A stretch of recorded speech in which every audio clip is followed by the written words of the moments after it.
take care about the same things. Here is the catch. You talk about funerals. She comes exactly to you, because of you. Each case is individual. We match, and the marriages we have, the families that we create, are lasting relationships. They aren't interested in her. They want to protect their assets.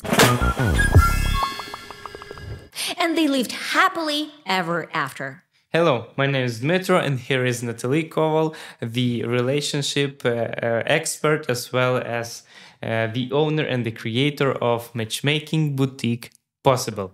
So, I support international relationships, and in this episode, we are going to talk about commitment. So, ready? Let's go. So, is there a right time to talk about the culture and traditions? Of course, every time is right for talking about culture and traditions because we are connecting people worldwide and they belong to different backgrounds. He grew up, for example, in America in the West, and she grew up in Eastern Ukraine. They are different. They have different triggers and they have different interesting things that actually connect them because right now we have seen that many people all over the world are very much alike. For the recent 100 years, the society have mixed so much that many things in different cultures are the same. And we pay attention to the same things. And especially when we're searching for a life partner, we take care about the same things. But talking about difference in culture is fun. And you need to start right away from the very beginning of your relations. Of course, when we are talking about the silence. So in every culture, silence means different things. For example, in Ukraine, when you are it is said that silence is a key. Yes, and many women are very private about their personal relationships. They will not post it online. They will not tell their friends. It may be just you and her building this love, and you will panic because in your society, you have to tell the whole community and post it on Facebook that you are going to Ukraine to meet your future fiancé. What if she doesn't become your future fiancé? Why do people have to rumor about you? And this is exactly why a Ukrainian woman will keep it private. Of course. And we will, in our culture and in our tradition, we will announce only a fact. I've bought an apartment. I've gotten married, not gotten married. We don't wait till that. I got engaged to a great guy. So, ba-bam, this has happened. Yeah. And this is now a proven fact. So I have a statement and we go. I done it and that's all. Yes. How do you help the partners, the maybe couples with those cultural integrations and so on? I have a list. There is 1, 2, 3, 4, 5 things. A guide. Actually, I have a guide for everything. And it's something I give as part of my coaching to men and women. But this isn't a paper that you need to sit and follow religiously. And put a tick where, You do when you are on your own. But when you are together, it gives you ideas about things you need to address, things you need to talk about, things that need to mention to her that are part of your culture. Well, for example, somebody dies, right? And like a retired old relative dies. So you talk about funerals, maybe the wrong subject, but well, somebody's born. So what are the traditions? The baby's born. How do you greet the new baby? For example, do you know that in Denmark, they make an outfit for the new baby for baptism out of the dress from a bride? I have never heard about that. It's like very touching for me.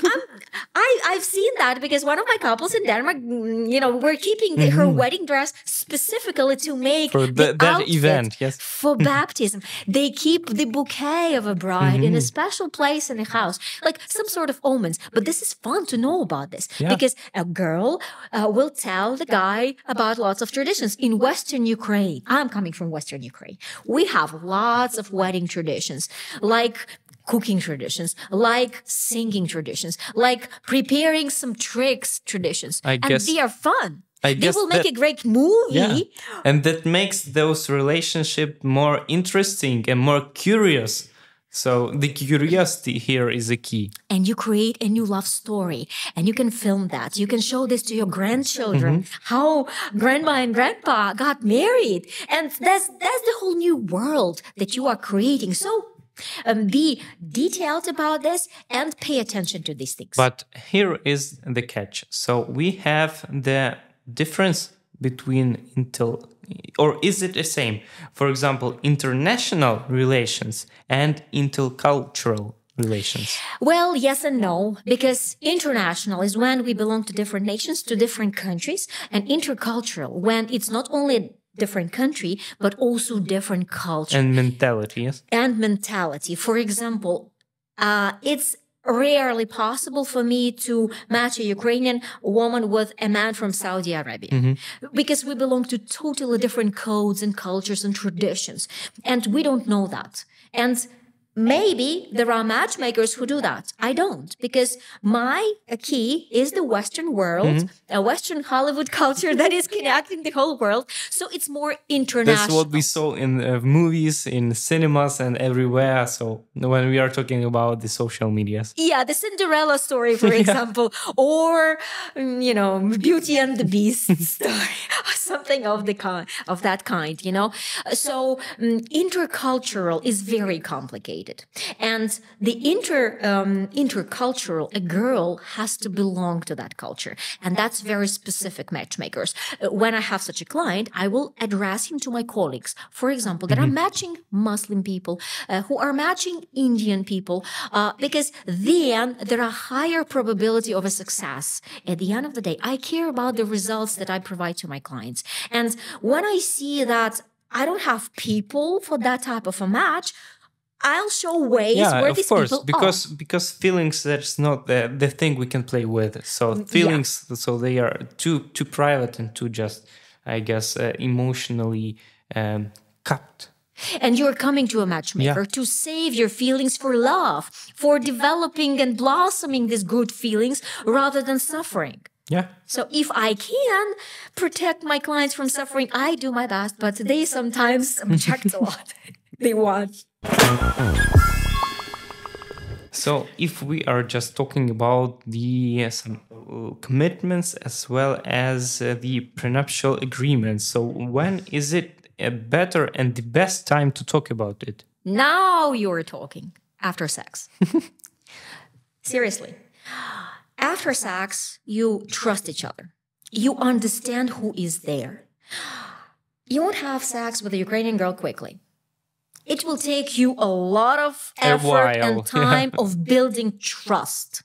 So when you trust each other, you can really open up a lot of those chapters that you worry about. Because who needs a prenup, right? Somebody who's achieved a lot, somebody who's got a family and other members of the family to take care of. She's a new person. And those family members, they aren't interested in her. They want to protect their assets because they belong to you and they put their eyes on it. For example, a guy who's got children from previous marriages, previous wives, extended family. So a new woman coming from a different country that is at war is an enemy herself. Yes, he's in love, but maybe it's just temporary. Yeah. But the feelings is the key. Confidence in each other is another key. And then active efforts about agreeing on, okay, we trust each other. Okay, I care about this woman. Now we're living in the world of serial monogamy. Serial monogamy is when you have a relationship, you make the most of it, and if it finishes, then you will have another relationship. And it's okay. So for these type of cases, if she dedicates all her time and effort to your family, to bringing up your children, then she deserves to be taken care of. If for some reason on your or her end, things don't work out. You need to protect your offsprings or even her who moved from her country where she lived. Okay. Some Ukrainian women live very well in Ukraine. Of course. Yeah. They make less money, but they live very well. So they sacrifice everything and they start to look good, to feel good, and to just, develop in those just maybe even better. So they want to develop, yes. They start a life from a blank page. And starting everything anew requires a tremendous effort, and you need to support her in it. So when you're talking about a prenuptial agreement, you take her best interest at heart. Some men take their best interest at heart and they lose the relationship because he thinks, I need to protect this, I need to protect that. It's not only about you if you have the assets. Yeah, because she risks more than you risk, because you have everything here and she comes exactly to you because of you. And she uses her time that it's not a renewable asset. Yeah. So she dedicates this time of her life to you. So what men and women agree about when they talk about prenup is what if. So those what ifs are simple. So let's just talk about those legalities. So how does it work? So from the beginning. From the beginning, you need to have lawyers to help you with that. But before you come to lawyers, you need to have a plan in your head.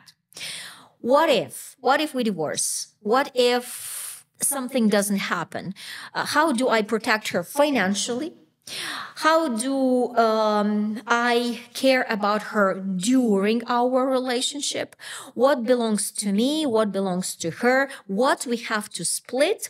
And what we will have to divide, and in case of separation, and what it will be, because according to the Ukrainian law, whatever you own, whatever I own before marriage, it's ours.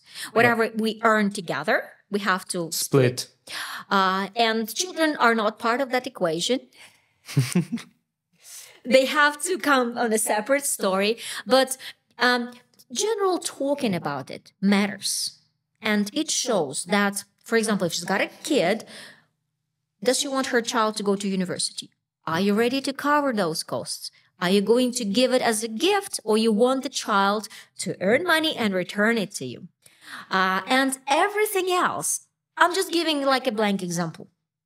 And also some men are funny. They agree about the maintenance. So I'm going to give you this much money for a cosmetologist, for makeup, for clothes. Well, but that's transactional. I mean, these are not types of guys we work with. No more than that, for example. I'm buying a wife, right? So don't be like that. Talk about major things, because while man is providing for the family, the woman is taking about the emotional balance of the family. Taking care about it at most. Right. And you agree about that. But it's each case is individual. And we go then to the next stage. So let's assume that we have covered all of those just questions of the prenuptial agreement, what ifs and so on. And when I think it comes the time to talk about the proposal. Yes? Wait, let me finish about the prenuptial agreement, because when you discuss it in your head... So you should just write it down and discuss with your partner, no? Yes. Yeah. And then we have a coaching session about that. So before you come and talk to this girl and pour it on her poor head, what you've got in mind, we need to agree about this. And you need to get some advice and proper understanding of how to say it right. Okay. Then, depending on what country you're coming from, there is law that implements, and hiring a professional lawyer that will be supporting your prenuptial agreement. You need to take 2 lawyers. One lawyer for you, another lawyer is for the girl. So she can advise with her lawyer and understand what she's getting into. And the importance of the story is that not to get emotional about prenups and agreeing about that. Because it's not about love, it's about law. And it has nothing to do with love. It's a fact that this is mine, this is yours, this is how we take care of things. We now sign it totally. No place for emotions. Right. Try to put, if you put her best interest at heart, and explain this to her and explain every paragraph of that, then there will be no negative emotions involved. She will understand.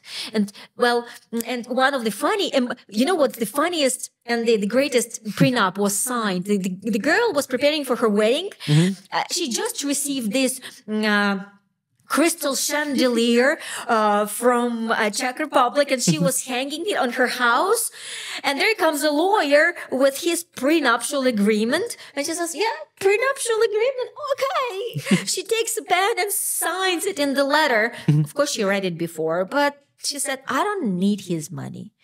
I love him, and I know what it is about. So we need to have it." And it was a formality. Yeah, because you are just because Ukrainian girls as well, so they are looking for the relations, not the money. You don't work with the girls that want just money from different foreigners for Ukrainians. Money matters, and thank you for bringing up this thing, because money is the blood of life. And when a man doesn't have enough money, he can't sustain international relationships. And I work with men who are 100K plus type of guys. And even 100K is like borderline. The bottom line. Yeah. Because it's a struggle. And you don't want a struggle. You want to happily develop and just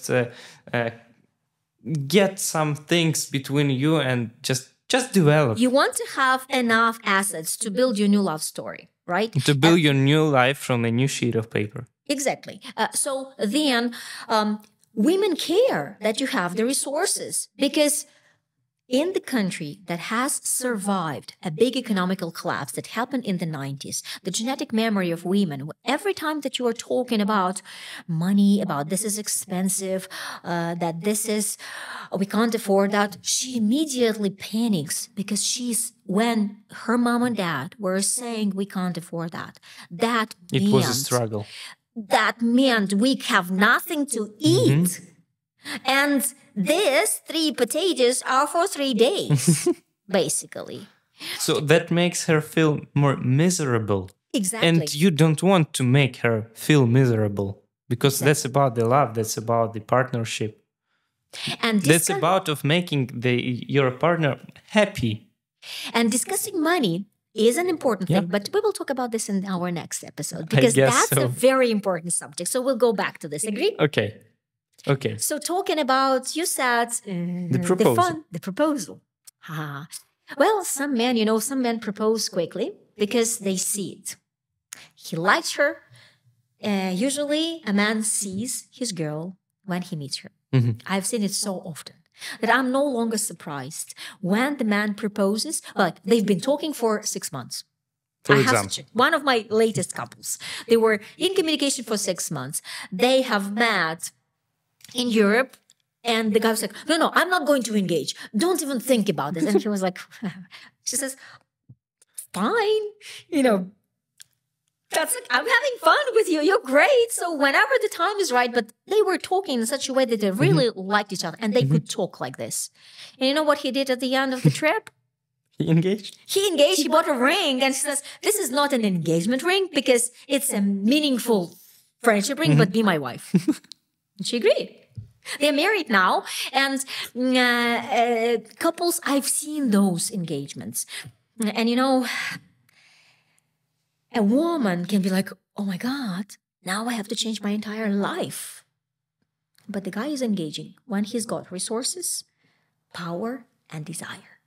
And he's ready to take on this woman, protect her, and be with her in good and bad. He has this strong feeling. And my job... when he's confident in the partner as well. Is talking to you on our first interview and recognizing that you have that ability. Yeah. When you find your girl, take her forward. And if you don't, I won't take you as a client. Yeah. Okay, so, the man proposed. Yeah. And here is the fun time where all the wedding preparations and engagement occurs. So different cultures, different approaches to the wedding. So how do you cope with it? Do you help with preparing for the wedding? This is the bride's job. Yes, I help. Because it depends where they want to have their wedding. I give ideas. I have a lot of contacts of people in Ukraine and also abroad. I can easily arrange your wedding ceremony in Turkey. I can easily arrange your marriage ceremony any place in Ukraine in the best style, traditional or modern. I have wedding planners of such kind, but it's about the bride, how she wants this wedding done. We had weddings in the stratosphere in Las Vegas hotel. The clients flew me there, and it was not. It was wedding in the sky. Not Elvis Presley wedding, but something fun. We had a wedding in Kiev where we just went to the marriage ceremony office. They have signed their paperwork, and we went to a restaurant. So it was a quiet wedding. It has to be according to the budget of the couple and their desire. But the wedding has to be there because you are building your new love story, and it has to be seen because the couples that we match and the marriages we have, the families that we create are lasting relationships. This is something you will want to show your grandchildren. And you want to have a nice picture album. You want to have a nice video. You want to have this as a memorable day. And I have couples that are celebrating their marriage day each year in different countries because they have agreed like this. And one of the latest couples went to Japan for their wedding. So should we write it down in the prenuptial agreement so that we will? No, because when you say something, a man is a man when he keeps his promise. And when you promise something to the woman, she trusts you and believes in you when you stick to your word. That man does what he says. And I follow them on Facebook. I baptized their son. That's I'm cool. going to see them soon. But I see what's cooking, and she's having fun. They argue as normal people because you have to argue. All the people argue. All normal people argue. Only those who try to be perfect don't argue. And don't want to just get something from the life, so they won't argue because... Yeah. And... sticking to your word and keeping the promises is a big part. And the promise does not become an obligation, but the promise is your willingness to be together with this person, to follow your word and to do what you say. And that makes a man. And that a woman is loyal to this type of man. She's reliable in their relationships. She stays with him in good and bad. But we are going to talk about that in my next episode. Speaking about just engagements, so could you share a funny story from your experience about the engagement? So, a guy and a girl are on the beach. It's dark. It's so romantic. It's an ocean, and they sit together. Fire? No fire? No fire. He invites her. He brings champagne. Initially, he dug a box with an engagement ring under the chair. He prepared everything. He brings her. They sit together. They're watching the moon. The waves are so like... Shh. And then he says these important words, and then he's looking for it. He's like, oh my God, where's the ring? So for some seconds, she says, what's going on? It's like, what happened? Says, oh, no. My leg is itching. So finally, he finds the box. He takes it out. It's like, be my wife. It's like, so, but the moment of panic, while he was looking for the box in the sand, he said, I'm happy. He says, I wanted just to put a ring in the sand. So like, it's good God, help me not to put just a ring, but a box. Yeah, that was really funny. And they're happily married now. They have 2 children. I talk to them from time to time, and this is a great family. I guess the best engagements are those direct engagements when just be my wife and that's all. So that's it. By the time when you engage, the woman understands that you are together. She wants you to say this magic words of commitment, because it has to come from a guy. Although I have another funny engagement story. A girl proposed. Oh, I have never heard about the girl proposal. Well, there is a leap year in Western tradition, so it's another thing of a tradition. In a leap year, you can take a ring and you can tell a guy, be my husband. Well, that's what I've learned from this couple because the guy really wanted to marry her. But she's 36 years younger. Mm-hmm. And they were great friends. And when he saw that girl, he really wanted to be together with her. And she was telling him, like, I would marry you, be you 10 years younger. So we will be good friends and lovers. But yeah. And then it was a loop year. And he said, you're missing your chance. You've just about to miss your chance because it's the end of the loop year. And she, I won't miss a chance. Here is your ring. Actually, she had his ring on her finger that once he gave her. Before she takes the ring and says, John, be my husband. He instigated her, but it was such a nice story.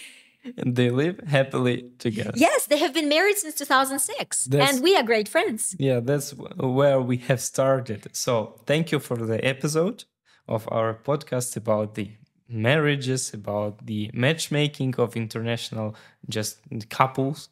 And so thank you, Natalie. Marriage, love, and happy family, everything is possible when you want to make it happen and make conscious efforts to achieve that. And to make it possible. Exactly.